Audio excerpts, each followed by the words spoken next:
Welcome. I am Claudia Noriega-Bernstein, abundance coach, author, and host of the award-winning Don't Shrink to Fit podcast, which recently won the Woman in Podcasting Award in the coaching category. Over the past 15 years, I have the privilege of connecting with women from around the world, and I am here to share all the tools I have learned along the way to help you uncover new possibilities in your life. In this space, you will hear impactful stories from women who have walked in similar shoes, sharing their wisdom and insights. Each week, I welcome a new guest, open and ready to support you on your journey. Together, through spirituality and coaching, we will explore your passions, reveal your inner gifts, and embrace possibilities you may not have thought were within reach. Let's grow beyond limits, so you never have to shrink to fit again. I am thrilled to introduce my guest, Mandy Rees, founder of Mother for Life. She's made it her mission to support women through every stage of pregnancy, postpartum, and beyond. As a pregnancy and postnatal yoga instructor, Mandy brings a wealth of knowledge and first-hand experiences to the table. She understands that motherhood isn't just about diapers and feeding schedules. It's a complete identity shift. From navigating postpartum depression and hormonal changes to finding the support and connection we need in motherhood's most trying moments. Mandy's here to share insights on how we can thrive. So whether you're expecting, already parenting, or supporting a new mom in your life, buckle up. You're about to learn practical tips for embracing this life-altering journey with grace, community, and self-compassion. Let's dive in. I'm so happy to have you here, Mandy, because this is a subject that not everybody talks about. So welcome. Thank you very much for having me. It's a real pleasure to be here. So thank you. From the other side of the world. Exactly. Yes. The other side of the ocean. Yes. I'm particularly curious about asking you a few questions because I have a stepdaughter that is 6 months pregnant. I get so emotional about these things because for me, having a baby is such a miracle. I mean, I love being a mom.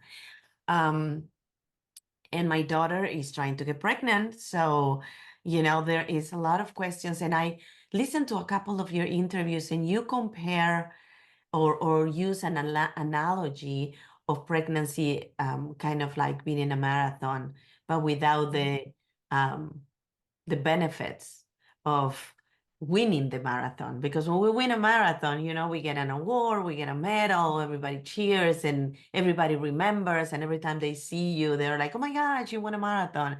But when we're pregnant, we got all this cheering during the pregnancy and all this empowerment during the pregnancy. But once we have that little miracle in our hands, we're lost. And not everybody knows how to handle it.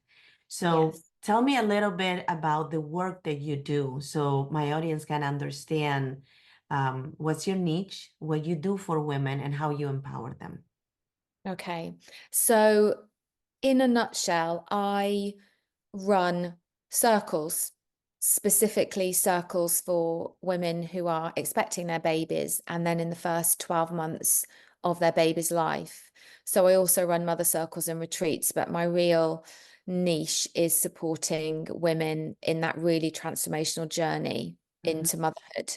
And I also mentor other women who want to run their own circles doing exactly the same thing.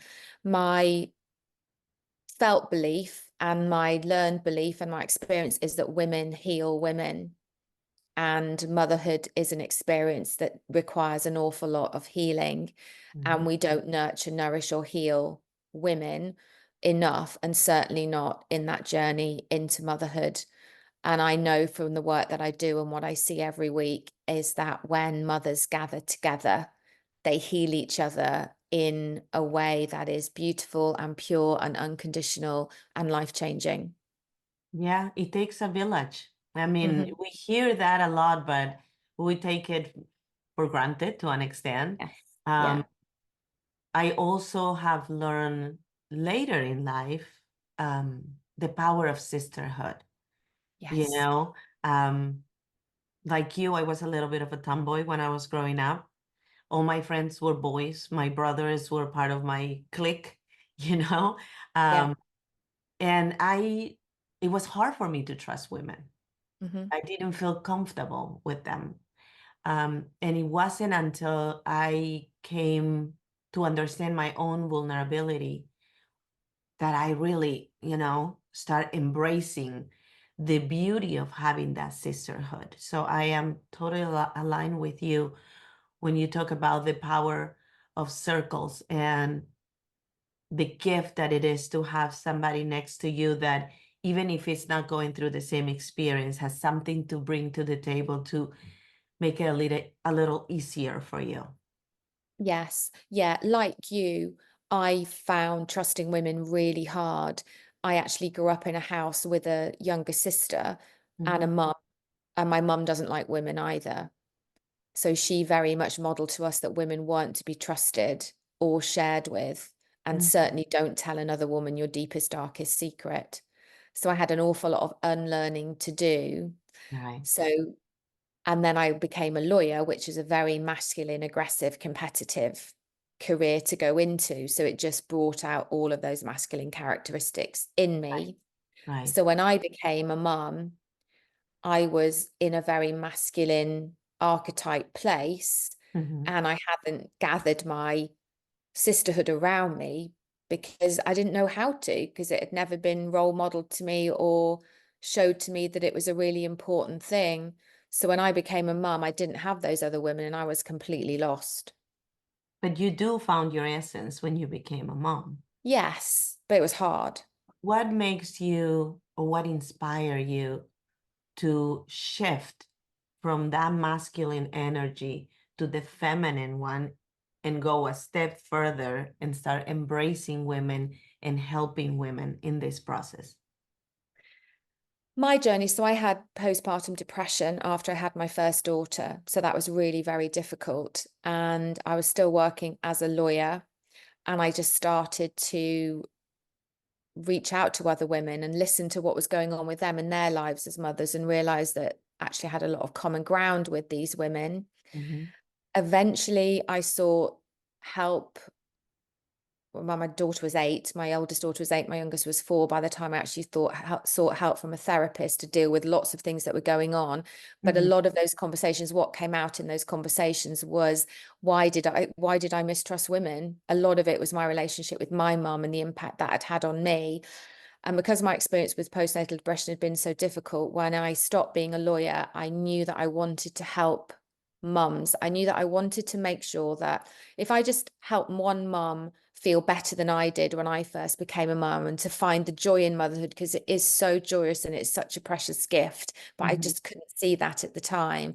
So I had that objective to make life better for one mum. And that was a consequence of my lived experience of having found motherhood very, very difficult, and then having become a mother for a second time and found it to be really joyous, because I made sure I had support around me when I had my second daughter. That's why I have a 4-year gap between my two children, because I wasn't emotionally ready to have another baby. So it's Right. really that lived experience of knowing the difference between having support around me when I had a child and not. And actually, I had a very supportive husband who consistently said to me, women are really nice. You've just met some not so nice ones. And you've also got this headspace that women aren't to be trusted. Really, honestly, they are. So he was the one that encouraged me to go out there and basically set up a business supporting women, even though the thought of it was really terrifying to me. I think there was just something instinctively in me that knew, and my desire to support women was greater than my fear of them. And every time I sat with a group of women, week after week after week, I Hmm. realized how great they are and how important it is. And it's completely transformed my life. I'm a different human. I'm a different mum to the one I would be. I'm a better friend. I'm a better listener.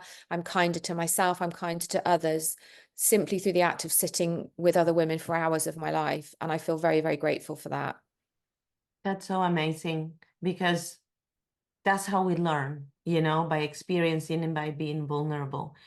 A lot of people talk about postpartum depression, and I think it's kind of like a label sometimes. Can you explain to my audience what it is and what are the signs that they should look for after they had a baby?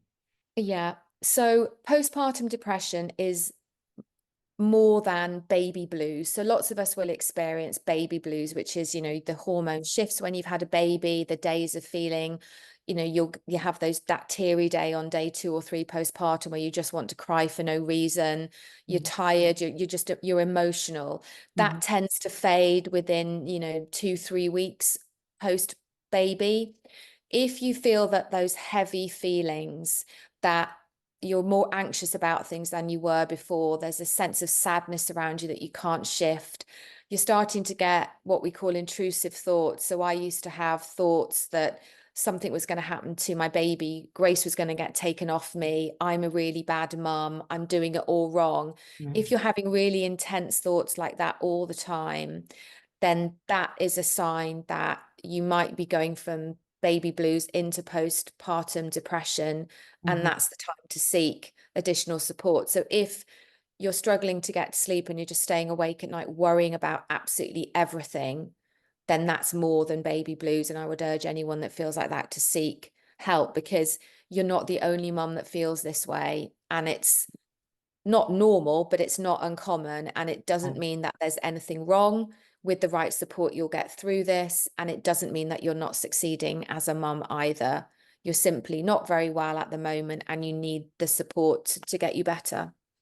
So what kind of support? I mean, I imagine that the first person that you would reach out to would be your partner, right? Yes. So what kind of support is needed at that moment? Because it's not enough to say, oh yeah, I'm sorry you feel like this. What else can a partner do to support that new chapter when we feel we don't know what we're doing, when we're scared to do things wrong, when we doubt ourselves? I mean, the other day I was talking to my stepdaughter and I said to her, it's the first time for you to be a mom, and it's the first time for that baby to be a baby. There is no Mhm. expectations, right? Yeah. So, but we were all there and we were all scared. So when you go through these motions and you get stuck in those blues and becomes a depression, how can a partner support that mom? In the first instant, by really listening to her and giving her the time and the space to say how she feels, because she Mhm. might not be able to express it very well. And many of us, me included at the time, feel guilt and shame about not loving being a mum, because Mhm. we're taught you should love it. It's amazing. It's the best thing that'll ever happen to you. You're so lucky to have a baby. And it is all of those things, but that doesn't mean it's not difficult and scary and lonely and all of that stuff as well. So your partner might not be able to express exactly how she's feeling. It's giving her that space every Mhm. day. It's also reassuring her that you love her, you support her, she is a great mum, and mothering her as well and making sure that she's seen. So lots of the mums that I support, and these aren't mums that have postnatal depression, these are mums that are experiencing motherhood, say, I just feel unseen at home. I'm doing Mhm. everything. And I know my partner loves me, but I just want him to come and put his arms around me, or just notice that the dishes need doing, or Mhm. make dinner, do the bath time. I just Right. want someone to take some of the load off me and look after me for a while. So I think 3 key things are: listen, make the space for her to talk to you, Right. tell them, your partner, that they're doing a really great job and you see how hard they're working, and Mhm. also try and take some of that load off them. So look after them as well. Because as you know, everyone loves to come and see the baby and bring the baby gifts and cuddle the baby and say how beautiful baby is. But that mum is also beautiful. She also would like the gifts and the recognition and the affirmations. So don't forget that she's really important in this equation as well. Because without mum, babies thrive when mums thrive. Yeah, the family thrive when mom Yes. thrives. You Yes. know, it doesn't matter if you're a single mom or if you have a partner. If the mom is okay, everything else is gonna be okay. And sometimes we feel, or we are wired to think that if we put ourselves in the bottom of the list, we're being the good mom. And if Yeah. we eat the burnt toast, we're being the good mom. And, I learned a long time ago that that is not true. So I taught my daughters since they were very little to pamper themselves, to take care of themselves, to give self-love to themselves, because if they're okay, they're going to be better partners, better friends, better students, better everything. Yeah. It always starts with us. So um, that's brilliant what you just said. And it's important that dads or partners listen to this and be aware that that woman that just went through all these changes for 9 months, because it's not just your body that changes, it's how you feel. I mean, you Mhm. go with the heights of, oh my God, I have a baby inside of me and it's moving, to looking at yourself in the mirror and not recognizing yourself and not Yeah. know who that person that is looking back at you is. And I remember, when I was pregnant, I didn't have any family around, so I was scared. I didn't know who to talk to. Um, and I would go to the library and read books, but everybody has a different experience. Yeah. You can't compare your pregnancy with somebody else's pregnancy, because they're very different. They're different the way you feel, the way you feel emotionally and physically, and there's a lot of other factors that a lot of people don't take in consideration. They just see somebody pregnant and they're like, "Can I touch your belly?" And that's the first thing they want to do. And they Yes. don't even think if this is even appropriate. If I will be overweight, nobody will come to me and say, "Can I touch your belly?" So Yeah. why Brilliant. they feel comfortable, or they feel they have the right to put their hand on somebody else's body? I Mhm. was very protective because I am an energy person. So when somebody would go with their hand to touch me, I was Yeah. like, That's whoa. horrible. You Yeah. know? Well, and it's not nice for your baby either. Mm-hmm. And as you say, you wouldn't walk up to a non-pregnant person and just touch their belly, would you? So why should you do it when someone's having a baby? Like the same way people think it's all right to comment on your weight when you're pregnant. Right. You know, But I think it start even before you start a relationship, you get married, and the questions start, when are you gonna get pregnant? Like yeah, if it's something that you owe to society. You got married, well, now you have to get pregnant, and they don't know the struggles. Like I'm seeing this with my daughter. It's so hard for her. And every family reunion is like, when are you gonna get pregnant? Are you pregnant already? Oh, you're having a wine, so you're not pregnant? Like, what? Did I yeah, ask you if you got a raise? Did I ask you if you bought a new house? Why are you asking me about my personal life? I yeah, think our culture in general in the world need to have some rearrange, rearranging of the questions that are allowed or permitted to another human. Is yeah. is not your right to interrogate somebody about the next step in their life. And I think that when somebody is trying to get pregnant or has a challenge of infertility, is very hard to answer those questions. So everything started even before the baby is conceived. Yeah, and somebody who is struggling to conceive and desperately wants to, that's a really anxious time in their life. And what they really need is compassion and understanding. They need zero stress, and constant questioning and pressure is Mhm. just adds to stress. And Yeah. stress isn't conducive to having a body in a really prime state to conceive a baby. Yeah, I agree with you. But there's a whole conversation there, isn't there, about the way society views and treats women and their bodies. Yeah, yeah, 100%. So Mm. when you have an ideal client per se, somebody that just had a baby, is not feeling herself, she comes and reach out to you. What are the steps? What do you take them through? So I offer one-to-one support to that person. So it would be bespoke depending on what they specifically need. A lot Hmm. of what I offer is the simple essence of a listening space. Hmm. Many women need to be heard, to talk about their whole journey from conception right the way through what happened to them in their pregnancy, to their birth experience, Hmm. and to where they are now, because all of those steps hugely impact where they are now And as a result of that, it often goes back even further to the messages they've been carrying since childhood. Right. The stories we tell ourselves, the stories we're told by, our mums have a huge impact on women. And it's allowing her to unpackage that to clear the stuff that she's holding, Mm-hmm. and so that she can move forward. But what I also do is I do circle spaces. So I will gather mums together as a group where I will hold the space and open up the circle with some guiding to talk about what's going on with them in their life at that time, sharing those motherhood experiences, creating a space so the emotions can be recognized, released, and acknowledged. And Mm-hmm. then when the energy around those emotions is released, then you can move on from those emotions, and you never stop feeling them, but they're Right. more manageable, and then you can move on. But also you've got a community. So I love creating communities for mums. So they've got that support, they've got their network to take out into the world with them. And many of the mums that I've worked with have created friends for life now. They've been friends for Right. 10 plus years because they met in their pregnancy. They might not see each other very often. I'm in so many WhatsApp groups for mums I've created that they have that support going forward.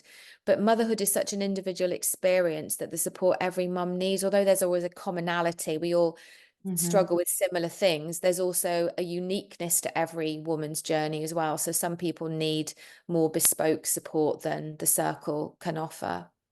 So do you recommend pregnant women to go to these circles while they are pregnant, or it's better to wait until the baby is born to join these circles?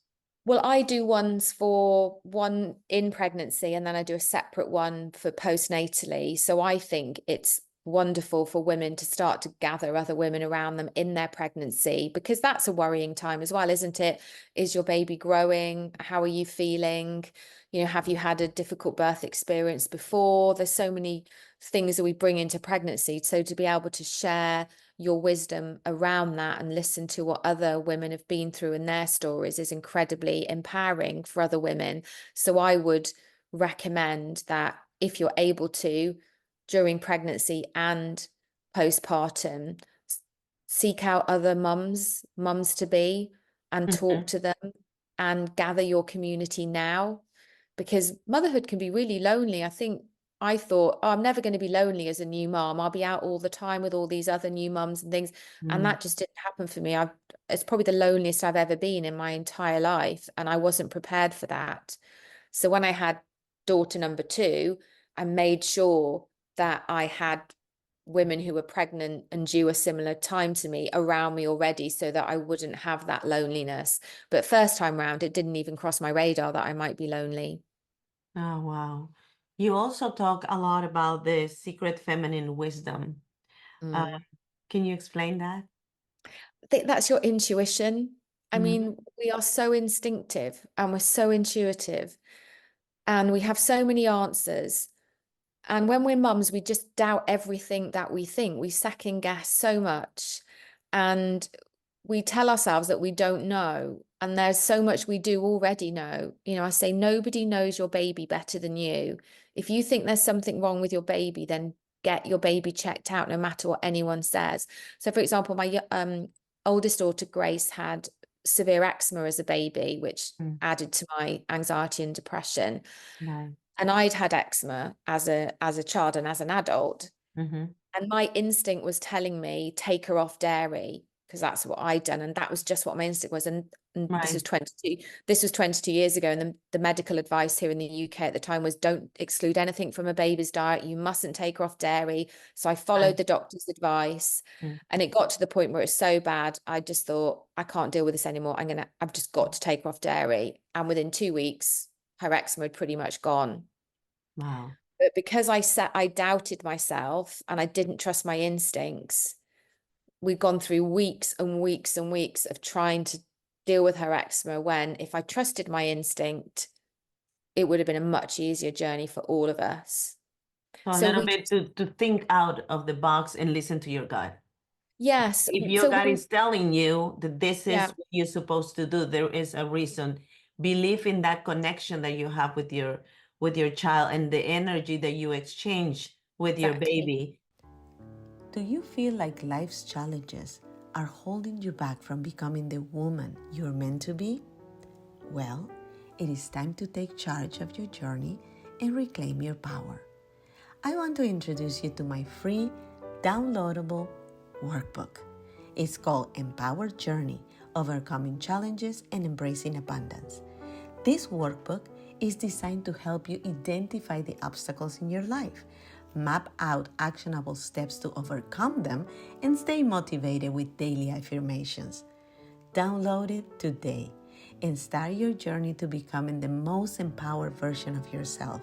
The first step to change is just one click away. Let's grow together. The link is in the description of this episode. And now, back to the show.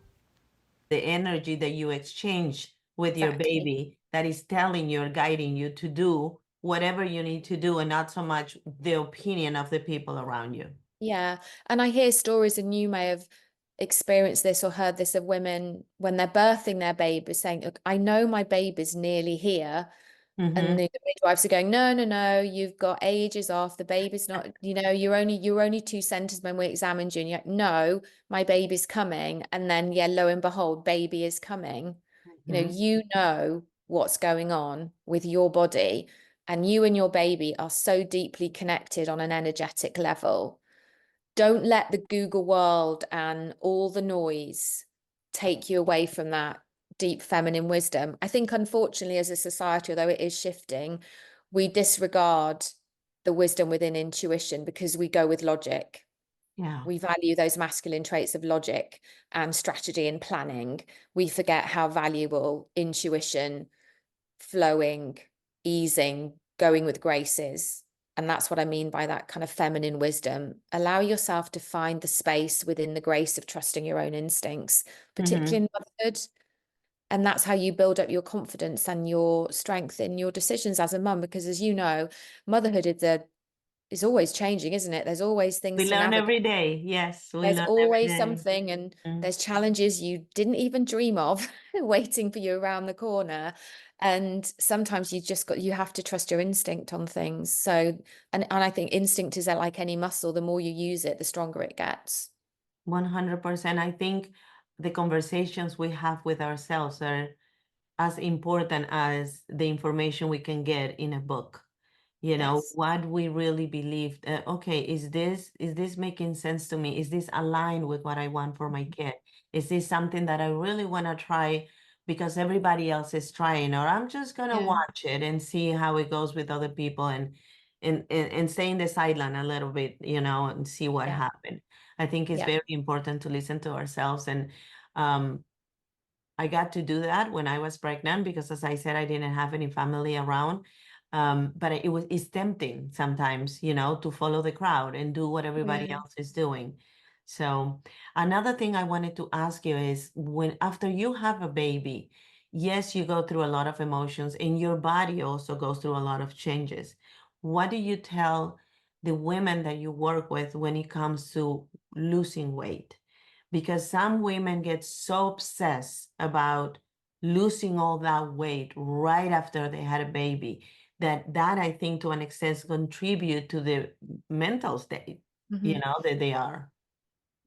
That's a really difficult one, I find, because your body does need time to heal. Your Mm-hmm. body does need to physically heal, and your body isn't supposed to just ping back into your pre-baby shape. But we all probably know somebody whose body did ping back into their pre-baby shape, but that's just their genetic makeup. That's the way they are, but most of us don't. So sometimes mums, it's really important to them, and for their mental health, it benefits them to lose their baby weight as quickly as they can. But I will always encourage mum to realize that she doesn't need to. And where's the pressure coming from? Is it a pressure she's putting on herself? Because if it is, she can take that pressure off as well. She's in Mm-hmm. control of that pressure. Right, If it's messaging she's receiving from family members or friends, then are they really friends if they're telling her she needs to lose the weight? right. Does she need to have some difficult conversations, or just keep people out of her life for a little while, or put up boundaries. And Mm-hmm. if it's the pressure from the Instagram accounts that she's following, then unfollow those Instagram accounts. So check where the pressure's coming from. And also, I have encouraged lots of honest conversations around how strong your body is and what your body's done and doing. So you look at your body from a different perspective. You love your body not just from the way she looks, but Mm. for what she's done. But I know that that's really difficult for lots of people because, again, going back to our original point, society thinks it's okay to comment on whether women are thin or not, what Yeah. they're wearing, what they're not wearing, whether their hair's done, the makeup they're in. Unfortunately, we live in a world that still comments Judge. about women, Yeah. judges. Yeah. Yeah. And I think it also comes with the fact that you have a different identity now. You're a mom. Before you were this woman, and now you're a mom, but that woman's still in you. And that woman also needs to be a woman. So Mm-hmm. what happened after they have a baby and they have to remember to be a woman, to be intimate with their partner, to feel beautiful for their partner, where they are still in that period of time where they have to breastfeed, and if you hear a baby you just become a waterfall because your Mm-hmm. breast just start producing milk, and Yeah. everything hurts and you are afraid to even have intercourse because it's going to hurt me, or some women have stitches. What did you Yeah. recommend to those women that are going through that? Have those conversations. So speak to the people you need to speak with. We had a very honest conversation about sex post baby in my circle yesterday. Mm-hmm. One mum said, I'm breastfeeding, so I'm touched out by my baby all day. And then my partner comes up to me in the kitchen and puts his hand on my bum. And I know he means it affectionately, but it's the last thing I want right now because my body's just being touched by another human all the time. It's saying to, your partner, I love you, I know you love me, but I'm not ready for this right now. Let me tell you what's happening. It's having those conversations, and it's Mm-hmm. knowing that you're in control of your body, but it's also as well making space for you. So it's not being afraid to ask. And I know it's really difficult to trust somebody else with your baby, Mm-hmm. but finding those trusting people and ask them to watch your baby so you can have a beautifully long bath, you can get your hair done, you can Mm-hmm. do your makeup, get your nails done. No, be pampered. So, put on a nice dress so you feel Okay. lovely in it, even if you might not go anywhere. Right. Just put something on that makes you feel lovely and pamper and look after yourself as well. But when you're ready, 'cause I think most of us as mums spend our time, in leggings and a t-shirt that's covered in milk or Right. baby thick. Take off the baby. Like, again, mums sometimes say, I've decided I'm going to buy a pair of jeans instead of my leggings, and just wearing jeans makes me feel a bit more like the old me Like a than the leggings woman, did. right? Yeah. So, do the lovely things, put nice jewelry on, put your lipstick on, do the things that make you feel lovely, because you really need to be mothered and pampered. And Mm-hmm. yeah, if you feel a bit sexy, then embrace it in the moment. But if you don't, that's okay too. But what is the period of time to be um sexual? Is there a medical I think the rule of time? thumb is here and is 6 weeks, Okay. but that's 6 weeks after a very, straightforward delivery. If you've had a Hmm. C-section, it's much That's different, longer. If you've right? had tears or stitches, or you've had a difficult birth experience, it's much, much longer. So Mm-hmm. from a physical point of view, in the UK, we say, as a rule of thumb, 6 weeks, but that doesn't mean you're emotionally ready True. to have intercourse again. And it should always be your choice as to whether you're ready to have intercourse. Or, there's different ways of being intimate as well, isn't there? There's cuddling up on the sofa watching a film. There's, having a bath with your partner. There's, getting your partner to brush your hair or something like that. There's different ways of being intimate post Yeah. baby that don't involve intercourse. And I certainly, after I'd had my girls, I I simply craved that kind of adult touch, but I wasn't ready to be, back where we were pre-baby for quite some time. Right. Right. And it's always good to be aware of that time because I coach women as well. And I had a client that just became a mom. and she was only a mom. So she was so into her baby that she forgot to be a woman. Yeah. And what you said just now is one of the things that I said to her. Little steps, take a bath with him, cuddle in the couch. Remind your body that you Yes. are a woman. Yeah. Remind your brain that you are a woman and allow those emotions to come. You're not less of a mom or you're not a bad mom because you have those feelings. And I Yeah. think we have to give ourselves grace in those moments and say, okay, I'm doing the best I can as a mom, but I also need this other kind of nurturing and this Yes. other kind of intimacy. And Yeah. I'm gonna allow my partner to be there for me. Yeah. Yes, we have to let ourselves be loved sometimes. So I'm a very classic, you know, achieving, overdoing potential to go into superwoman mode. I'll do everything myself, get frustrated that no one else can do it as well as I do. But that Mhm. means I can be quite difficult to love and nurture sometimes as well because I push people away. We have Yeah, to remember to let people in. And also when we're mums, we need to remember that mum doesn't mean you do it all on your own. true. Mum actually means you need to ask for help from people. Mm. And it's knowing that asking for help is a really positive thing to do because I think society does give us this message that the greatest mums out there do everything by themselves. And that's not helpful because it makes us feel very guilty and that we're not doing enough if we're struggling and we can't juggle everything. So it's asking your partner to say, okay, we want time for intimacy, but actually I'm exhausted because as well as looking after the baby, I'm also doing all the shopping, I'm cooking all the meals, Mhm. cleaning the house. So you need to help me with those things.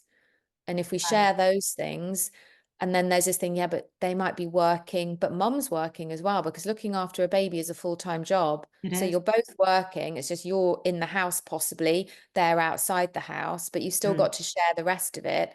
And then it's easier for that mum to remember the woman she is when she's not knee deep in all the stuff that she's just trying to sort.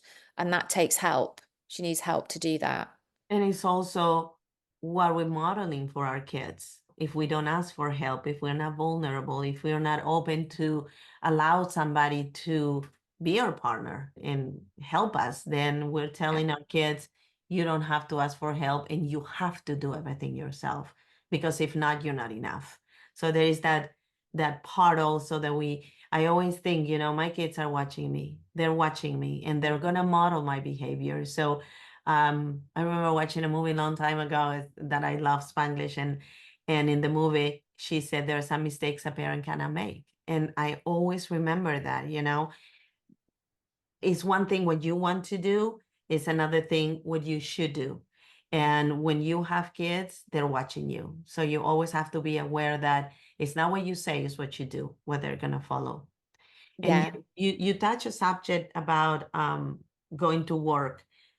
What do you say to women that are so eager to go back to work? When is a good time to go back to work so you don't have that guilt after? You're gonna have it anyway, because I know, I mean, I had I cry half an hour outside the daycare the first time I have to put my daughter in a daycare, and in my car crying while she was crying inside the daycare. So that Yep. guilt is gonna be there with us. Yeah. But what is the right period of time that a mom should wait to be comfortable with leaving the baby and going back to work? Well, like you said, I don't think we're ever comfortable, are we? It's just awful. It's really, we all cry when we leave our babies. And it depends on your personal circumstances, because some people need to go back early. It's very different here in the UK because we're entitled to 12 months off work Oh, and wow. our job is stayed open to us. So when I had my first daughter, Grace, we were entitled to 6 months. And then by the time I had Neve, it had gone up to 12 months. So it's That's very different wonderful. to where you are. Hmm. So most people here in the UK take at least 6 months off. It Okay. doesn't mean they're ready to go back to work, but they're Right. physically healed. I mean, I think you go back much, much quicker, don't you? Yeah. Yeah. I don't think, yeah, it depends on where you're working or Yeah, what where you're you doing. work. Yeah. Yeah. Yeah. So I would say the maximum you can afford and are entitled to take that time. just for yourself, because by the time you've gone back, so when I went back, when Grace was born, I went back and she was 3.5 months old. When Neve was born, she was over a year old. So I'd gone through the initial motherhood and I was already coming out the other side and I knew who I was. I'd got my identity back. I was ready. She was, a walking bigger human. So it didn't feel like I was leaving a tiny baby at Right. nursery. I was leaving more of a walking kind of making noises child. So it Mm-hmm. didn't feel so difficult, but that is a real luxury. I know that we have in the UK to have that. So I would say sit down and work out what the maximum you can allow yourself to have, depending on the finances, the job, all those kind of things, and take as much time as you can for your own healing before you go back to work, and also to have that precious time with your baby that you're never going to have again. But I know that it very, very much depends on your personal circumstances.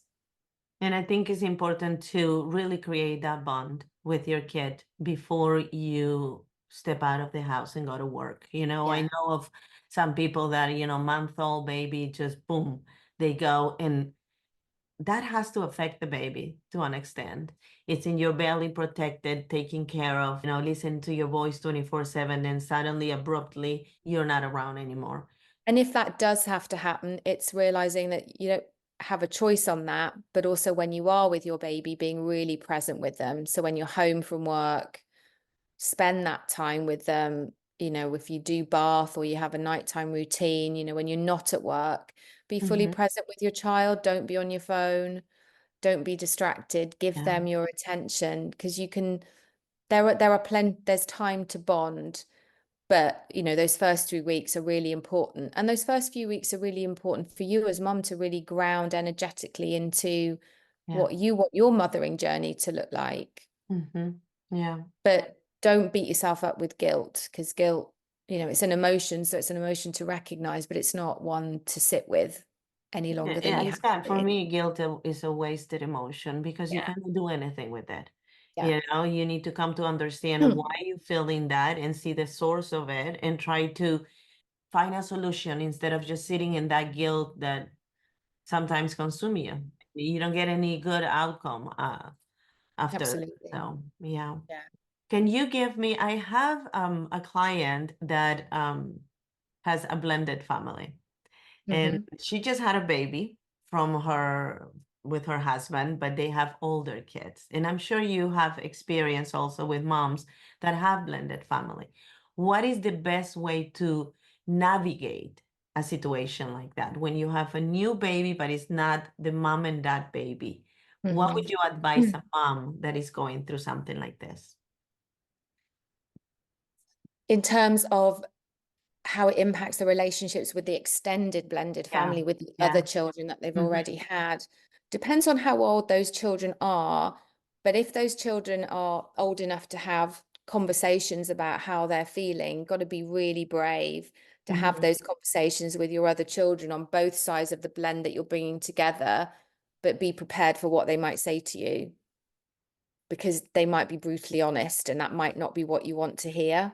Mm, But if you don't have those honest conversations now, you're just hiding things that are going to manifest and come out in the future. And if they stagnate for a long time, then, as you know, they just get bigger and bigger and bigger, and it becomes like the elephant in the room that no one talks about. So, right.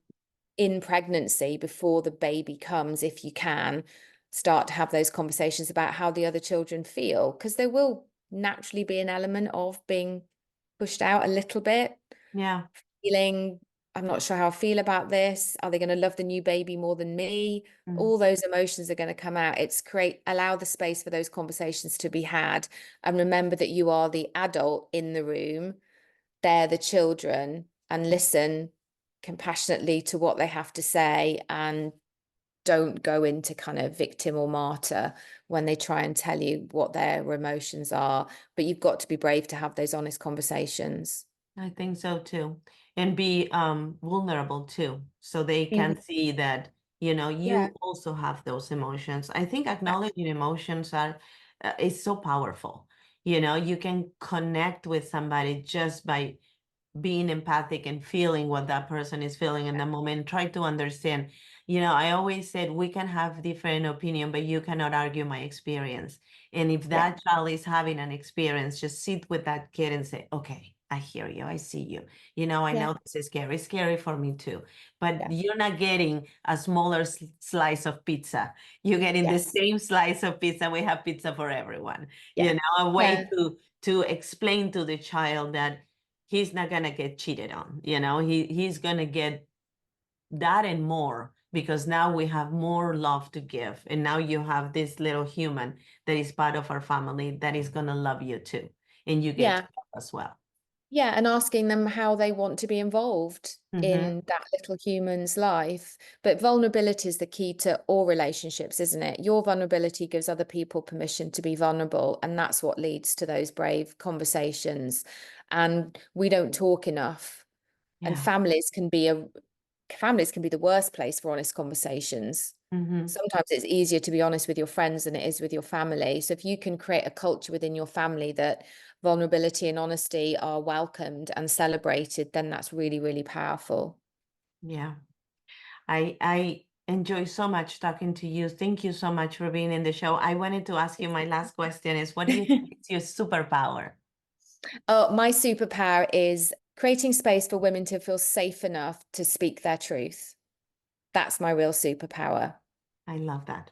I love that. Is there anything else that you would like to add? I'm going to have all your information in the description of the show. So if somebody wants to attend your retreats, or, you know, pick your brain or get your coaching, they'll be able to reach out to you. But is there anything else you would like to add? Simply just to say to every mum out there that she's amazing. Doing the best you can in any given moment is always enough. And always remember how important you are. I absolutely love and 100% agree with everything you've said about we need to role model for our children. And the only way they'll learn to love, nurture, and nourish themselves is if we do it ourselves. So go out there, celebrate, do something lovely for yourself today just because you can. I love that. Thank you so much. Thank you very much. It's been a real pleasure being here. I really appreciate it. Thank you.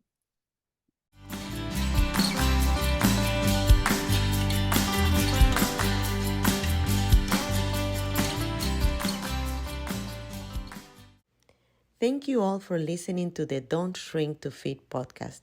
If you like this episode, please write a juicy comment below and subscribe to my podcast. Remember, we can only fly if we embrace each other.